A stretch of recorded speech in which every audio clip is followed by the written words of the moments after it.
आदेश आदेश। गीता ज्ञान का ये भाग 99 हुआ, अध्याय 6, श्लोक संख्या 25, 26 और 27। योगी के ध्यान की बात योगी को मन को कैसे स्थिर करना वो समझाया। बार बार समझाया कि आसक्ति बिना की भक्ति होनी चाहिए।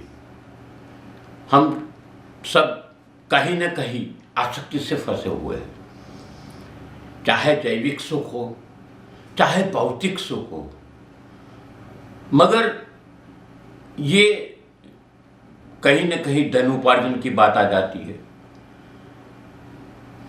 तो हमारा मन स्थिर नहीं रहता।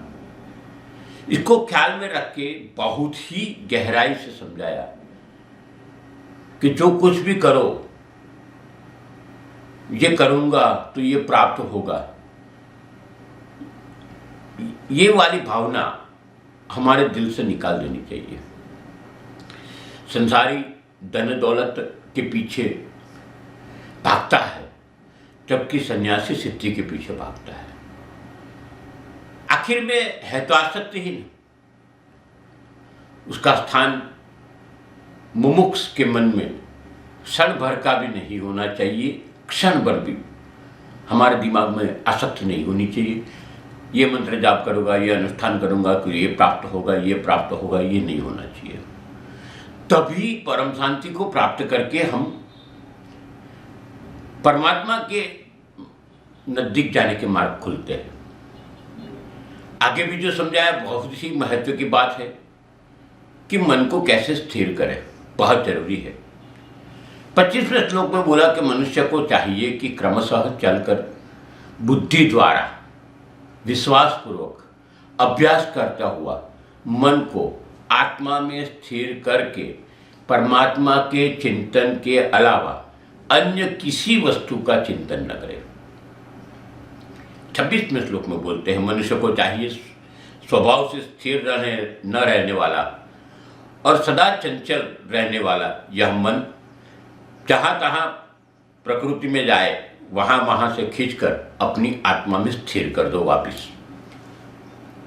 27वें श्लोक में बोला योग में स्थित मनुष्य को मन जब परमात्मा की एक ही भाव में स्थिर रहता है और जिसकी रजगुण से उत्पन्न होने वाली कामनाएं भी भली प्रकार से शांत हो चुकी है, ऐसा योगी सभी पाप कर्मों से मुक्त होकर परम आनंद को प्राप्त करता है। अक्सर ऐसी बात होती है कि हम अनुष्ठान करते हैं, जप करते हैं, नित्य नियम करते हैं तो थक जाते हैं, कंटाल जाते हैं, मन में सोचते हैं कि कई दिन हो गए, कितने टाइम से मैं कर रहा हूँ, कोई उपलब्धि नहीं है, कुछ प्राप्त नहीं हुआ। इसके लिए भगवान श्री कृष्ण ने कहा और उन्होंने सूचना दी और सावधान भी किया कि ध्यान योग में सिद्धि प्राप्त नहीं होने पर साधक को कभी विचलित नहीं होना है, क्योंकि सफलता मिले या ना मिले साधक को इसकी आवश्यकता भी नहीं रखती है। हमेशा मन में ख्याल रखना है कुछ भी हो जाए आसन नहीं छोड़ना है। यह भगवान श्री गुरु गोरक्षनाथ जी और इनके भी गुरु, हमारे दादा गुरु मच्छिंद्रनाथ जी से प्रश्न पूछते हैं और जो समझने लायक है। गुरु श्री गोरक्षनाथ जी पहला प्रश्न पूछते हैं, किस आसन से ज्ञान ले? दादा गुरु मच्छिंद्रनाथ जी ने बताया कि संतोष के आसन और विवेक के शरीर से दास से ज्ञान ले। दूसरा प्रश्न पूछा है कि साधक किस प्रकार ध्यान करे? जवाब में प्रत्याहार आदि साधना सहित ध्यान करे, ऐसा बताया गया है। तीसरा प्रश्न में परमानंद प्राप्ति कैसे होती है ये पूछा गया। जवाब में बताया असाबू की अमृतवाणी से नित्य सेवन करने से प्राप्ति होती है। यहाँ बताया गया है कि शरीर को आसन बनाया जाए, मन में संतोष रखना है और उसी के द्वारा साधन का मतलब यही होता है कि हमारी खुद की इंद्रियों को हमको कंट्रोल में रखना है, वश में रख करके मन को दोनों भ्रुकुटियों के बीच में यहाँ पे स्थिर करना है, जो हमने पहले भी बात बताई थी। और ध्यान करना है। अब जो समझने लायक बात है, सुनो, जो वाणी गुरु मुख से प्राप्त हुई, वो वाणी, वो गुरु मंत्र, इसका नित्य सेवन करो, निस्वार्थ भाव से सेवन करो। इसीलिए बोला कि प्रत्याहार आदि साधना सहित, यानी हमारी साधना नित्य चलनी चाहिए, साथ साथ प्रत्याहार, कोई आसक्ति नहीं होनी चाहिए, और साथ साथ बहुत ही सच्ची बात बोली, निस्वार्थ भाव से परम सुख की प्राप्ति होती है। ये प्राप्त कर लूँ, ये प्राप्त कर लूँ, ये कर लूँ, ये कर लूँ, इतनी माला करूँगा तो ये मिलेगा, इससे कुछ नहीं होने वाला। हम फंसते जाते हैं। गीता में 3 अध्याय में तो और 4 अध्याय में तो यहाँ तक बता दिया कि आप जो कुछ भी करते हो उसमें अगर स्वार्थ है और आपने गलती की क्रिया करने के टाइम पे, तो आपको सजा भुगतनी पड़ेगी। मगर निस्वार्थ भाव से, कोई आसक्ति के बिना, चलो माता जी को खुश करने के लिए, भगवान को खुश करने के लिए, पिता को खुश करने के लिए, गुरु को खुश करने के लिए, परमात्मा को खुश करने के लिए अगर कुछ कर रहे हो और कुछ भाव नहीं है मन में, तो समझ लो कि उसमें अगर गलती भी होती है ना, तो भी उसका फल अच्छा मिलता है। ये समझना बहुत जरूरी है, क्योंकि प्रकृति को कंट्रोल करने के लिए बुद्धि को वश में करो, जिसको मान पान जैसी बातों की आदत लग चुकी है। कामनाओं का त्याग अति आवश्यक है, क्योंकि कामनाएं स्वार्थ की जनिता है, और जहां स्वार्थ आता है वहां समझ लो एक प्रकार से आसक्ति आ ही जाती है। अर्थात प्रवृत्ति और प्रकृति को छोड़ के परमात्मा को पकड़ना जरूरी है। अपने मन को विचरण करने से रोको, उसको परमात्मा में लगाओ। सबसे बड़ी बात यह है, और ये दिक्कत है हमारे दिमाग में, कि मन रुकता नहीं है। पर आगे भी बताया था, अभी भी मैं बता रहा हूँ कि वो बात को याद रखना जरूरी है कि हमारे शरीर को पहले स्थिर रखना सीख लो।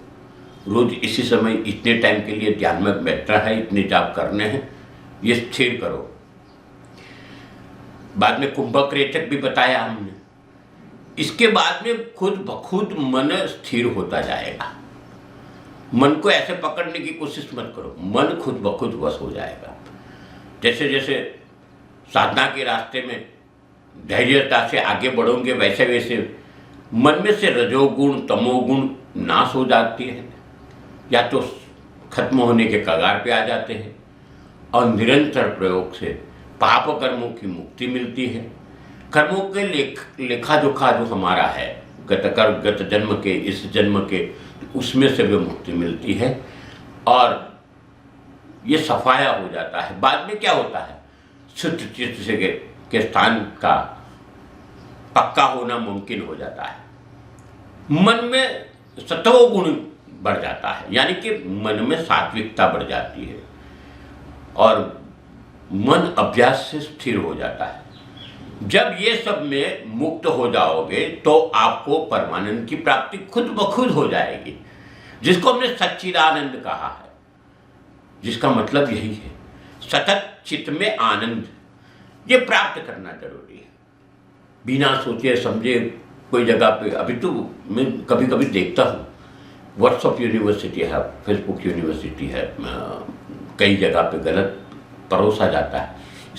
इसको लेके कई लोग साधनाएं करते हैं, और इसका मतलब क्या होता है, बात मैंने देखा है, बहुत नजदीक से देखा है कि साधना समझे बिना कई जगह पे करने से इसे भी सीधा साधा करो, नाम जप करो तो आपके सर पे चढ़ जाती है, पागलपन आ जाता है। कभी कभी तो ऐसी बुरी परिस्थिति आ जाती है कि कभी आदमी न निकल सकता है न फंस सकता है, क्योंकि हमारे शरीर में जो रचना है ध्यान योग के कारण, इसमें जो चक्र की व्यवस्था है, इसमें नीचे से चालू करके ऊपर तक जाते जाते आज्ञा चक्र तक और कुंडलिनी तक पहुंचने की जो बातें आमतौर पर ये यूनिवर्सिटी में बताई जाती है, जो यूनिवर्सिटी का नाम फिर से बता रहा हूँ, व्हाट्सएप यूनिवर्सिटी, फेसबुक यूनिवर्सिटी, इसमें आधा ज्ञान होता है। किसी अच्छे गुरु के शरण में जाकर स्नेह धैर्यपूर्वक हमेशा अपनी साधना में आगे बढ़ने से हमेशा मैं बोलता हूँ कि आपको परमानंद की प्राप्ति हो सकती है। ऐसे रास्ते में नहीं पड़ी है कुंडलिनी जागृत हो जाएगी, ये जागृत हो जाएगी, फालतू की बातों में मत पड़ना, ये मेरी विनती है। आप सबके जीवन में धन्यता बनी रहे, आप सब स्वस्थ रहो, मस्त रहो, खुशखुशाल रहो, ऐसी परम गुरु गोरक्षनाथ जी को प्रार्थना और भगवान श्री कृष्ण को प्रार्थना। इस चैनल को आप सब्सक्राइब करिए, हमें आपके सहकार की ज़रूरत है। इसी वीडियो को आप लाइक करिए। साथ साथ ये भी बताता हूँ आपको आगे बढ़ते हुए कि आपके ये सब करने से सनातन को पुष्टि मिलती है। सनातन के लिए ये वीडियो को शेयर करिए ज़्यादा से ज़्यादा। अस्तु शुभम भवतु।